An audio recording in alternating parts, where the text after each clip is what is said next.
Hello friends, welcome back our channel UP poly study with RR.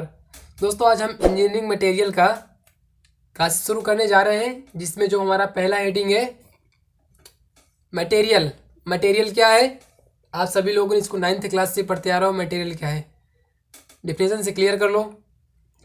संसार की कोई भी वस्तु जो स्थान घेरती है तथा जिसका अपना कुछ द्रव्यमान होता है, जो बाह्य के कारण अपनी संरचना में परिवर्तन का विरोध करती है, उसे मटेरियल कहते हैं। दोस्तों, जो ये मटेरियल होता है, जैसे कि आपने 9th क्लास में मटेरियल की डिफिनेशन पढ़ी होगी, तो क्या है? संसार की ऐसी कोई भी वस्तु जो स्थान घेरती है तथा जिसका अपना कुछ द्रव्यमान होता है तथा जिन्हें ज्ञानेंद्रियों द्वारा ज्ञात किया जा सकता है, वही मटेरियल है हमारा। तो इसको हमने इंजीनियरिंग लैंग्वेज में यहाँ पे डिफाइन किया है।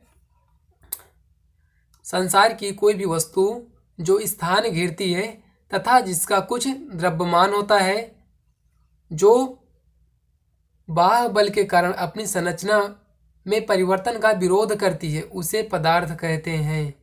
एक बार और मैं क्लियर कर देता हूँ आपको।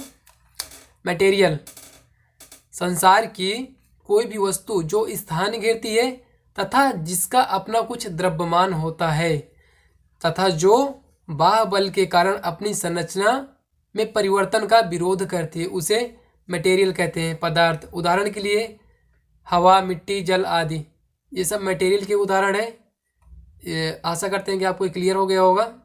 नेक्स्ट टॉपिक लेते हैं, पदार्थों का वर्गीकरण। जो हमारा दोस्तों नेक्स्ट टॉपिक है, ये पदार्थों का वर्गीकरण। पदार्थों का वर्गीकरण निम्न प्रकार से किया जा सकता है।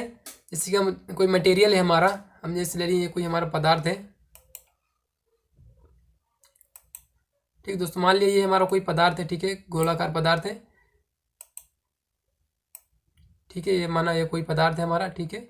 ये हमारा कोई मटेरियल हो गया, ये मटेरियल है। तो हम इसे कितने प्रकार से वर्गीकृत कर सकते हैं? इसे तो हम दो प्रकार से, एक तो हमारा हो जाएगा फिजिकली मटेरियल, ठीक है, हम इसको फिजिकली कर सकते हैं, और दूसरा हो जाएगा केमिकली, ठीक दोस्तों। तो इसको हम फिजिकली एवं केमिकली दो प्रकार से डिवाइड कर सकते हैं, दो भागों में बांट दिया हमने इसको। पदार्थों का वर्गीकरण निम्न प्रकार से किया जाता है। पॉइंट नंबर 1 पे भौतिक पदार्थ और नंबर पॉइंट 2 पे रासायनिक पदार्थ। तो दोस्तों देख लो, भौतिक और रासायनिक पदार्थों को, इनको भी फिर डिवाइड किया गया है। आगे देखिए आप लोग, भौतिक पदार्थ जो हमारी डिफिनेशन बन गया, ये भौतिक पदार्थ। भौतिक पदार्थ क्या होते हैं इसके, और ये कितने टाइप्स के होते हैं, इनको आप नीचे देखेंगे। भौतिक पदार्थों को निम्न प्रकार से वर्गीकृत किया जा सकता है। हम भौतिक पदार्थ जो होते हैं हम इन्हें निम्न प्रकार से वर्गीकृत कर सकते हैं, जैसे ठोस पदार्थ, द्रव पदार्थ, गैसीय पदार्थ। आप नीचे देख सकते हैं भौतिक पदार्थ। भौतिक पदार्थों को निम्न प्रकार से वर्गीकृत किया जा सकता है, ठोस, द्रव एवं गैस, ठीक है। माना ये हमारे 3 टाइप्स के दिए गए हैं।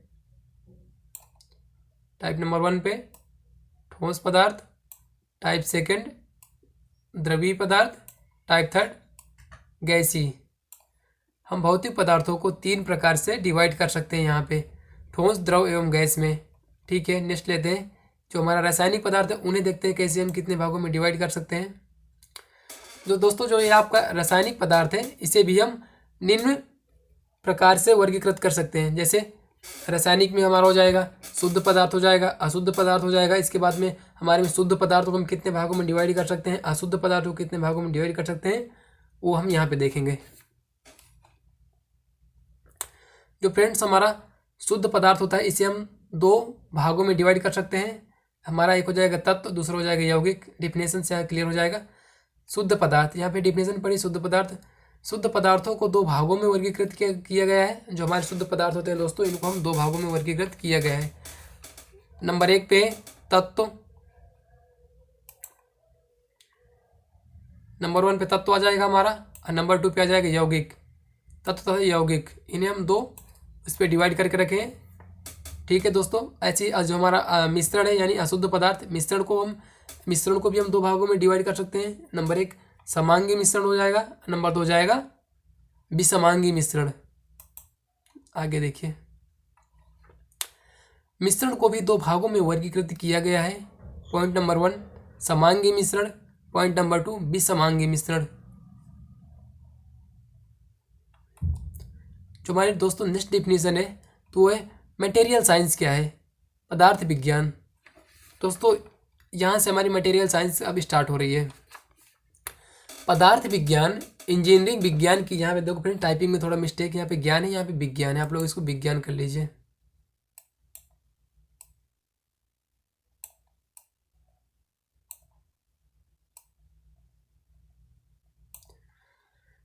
तो ये जो हमारा डिफिनेशन दी गई है हमें पदार्थ विज्ञान क्या है दोस्तों, देखो पदार्थ विज्ञान इंजीनियरिंग विज्ञान की वह शाखा है, पदार्थ विज्ञान इंजीनियरिंग विज्ञान की वह शाखा है जिसके अंतर्गत हम पदार्थ के गुणों का अध्ययन करते हैं। इन्हीं गुणों के आधार पर हम विभिन्न वस्तुओं का आवश्यकता अनुसार निर्माण करने के लिए उन पर विभिन्न प्रक्रम भी करते हैं। तो फ्रेंड्स हमारा जो इंजीनियरिंग मटेरियल है इसमें जो मटेरियल साइंस के बारे में बताया गया है, देखो पदार्थ विज्ञान है जो हमारा, ये इंजीनियरिंग विज्ञान की वह शाखा है जिसके अंतर्गत हम पदार्थ के गुणों का अध्ययन करते हैं तथा इन्हीं गुणों के आधार पर हम विभिन्न वस्तुओं का आवश्यकता अनुसार निर्माण करने के लिए उन पर विभिन्न प्रक्रम भी करते हैं। कुल मिलाकर दोस्तों हमें इस डिफिनेशन बताया गया है जो पदार्थ विज्ञान है यह इंजीनियरिंग विज्ञान की वह शाखा है जिसके अंतर्गत हम, जैसे पदार्थ है ना, तो पदार्थ के बारे में पूछेगा तो सिंपल सी बात है हम इसके गुण या इसके लाभ या हानि के बारे में इसमें डिस्कस किया गया होगा, जिससे आप यहाँ देख सकते हैं, जिसके अंतर्गत हम पदार्थ के गुणों का अध्ययन करते हैं तथा इन्हीं गुणों के आधार पर विभिन्न वस्तुओं का आवश्यकता अनुसार निर्माण करने के लिए उन पर विभिन्न प्रक्रम भी करते हैं। जैसे हमारा कोई मटेरियल है, ठीक है, हमें उसको कुछ मिक्स करके कुछ और बनाना है मटेरियल में, तो हम उसको अपनी ज़रूरत के अनुसार मिक्स करके और उस पर विभिन्न क्रियाएं करके यूज करते हैं हम। डिफिनेशन से एक बार और क्लियर कर देता हूँ मैं। पदार्थ विज्ञान इंजीनियरिंग विज्ञान की वह शाखा है जिसके अंतर्गत हम पदार्थ विज्ञान के गुणों का अध्ययन करते हैं तथा इन्हीं गुणों के आधार पर हम विभिन्न वस्तुओं का आवश्यकता अनुसार निर्माण करने के लिए उन पर विभिन्न प्रक्रम करते हैं। तो दोस्तों ये भी आप लोग को क्लियर हो गया होगा। नेक्स्ट टॉपिक लेते हैं। तो देखो दोस्तों जैसे यहाँ पे बताया गया था, हमें इसी में डिफिनेशन में से क्लियर कर दिया गया था यहाँ से, इन्हीं गुणों के आधार पर हम विभिन्न वस्तुओं का आवश्यकता अनुसार निर्माण करने के लिए विभिन्न प्रक्रम करते हैं। तो देखो दोस्तों ये यहाँ पे इसका प्रक्रम दिखा दिया गया है। स्ट्रक्चर यहाँ पे स्ट्रक्चर है, देखो पूरा इसका पहले क्या इसका गुण है, फिर प्रक्रम हो गया, इसका प्रोसेसिंग क्या होता है, इसके बाद रिजल्ट क्या है, इसका इस प्रोसेस में पूरा दिखा दिया गया है। तो दोस्तों आज की इस क्लास को हम बस इतना ही छोटी सी क्लास रखते हैं। इसके बाद हम जो हमारा नेक्स्ट टॉपिक आएगा उसको हम थोड़ा लॉन्ग क्लास रखेंगे। हमारी जो नेक्स्ट क्लासेस आने वाली होंगी वो लगभग 20 से 25 मिनट की क्लास हुआ करेंगी। आज की क्लास जैसे कि बहुत छोटी है, यही कुछ 15 से 20 मिनट की क्लास बनेगी। तो ये क्लास आपको कैसी लगी कमेंट सेक्शन में लिख के बताएं। थैंक्स फॉर वॉचिंग, मिलते हैं नेक्स्ट वीडियो में।